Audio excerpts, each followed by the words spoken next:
これまでに経験したことのないような暴風、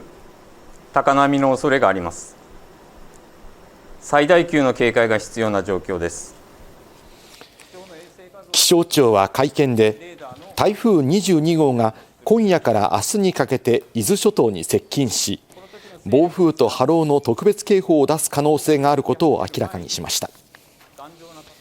特に伊豆諸島南部の八丈島や青ヶ島は台風の中心が接近する可能性が高い状況です。また伊豆諸島では線状降水帯が発生して大雨災害の危険度が急激に高まる恐れがあります。気象庁は家屋が倒壊するような猛烈な風が吹く見込みだとして、暴風が吹く前に頑丈な建物に移動するよう呼びかけています。記録的な暴風や高波などに厳重な警戒が必要ですが、その台風の今後の進路です。台風22号は非常に強い勢力で北上を続けています。今後は進路を次第に東寄りに変え、明日は非常に強い勢力を保ったまま明け方から朝にかけて伊豆諸島南部にかなり接近する見込みです。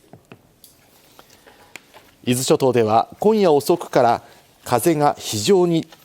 強く吹き、明日は70メートルの最大瞬間風速が予想されています。未明から昼前にかけて一部の家屋が倒壊する恐れがある猛烈な風が吹きそうです。また波の高さは12メートルと猛烈にしけるでしょう。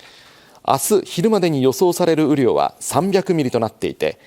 明日未明から昼前にかけては線状降水帯が発生して大雨災害の危険度が急激に高まる恐れもあります。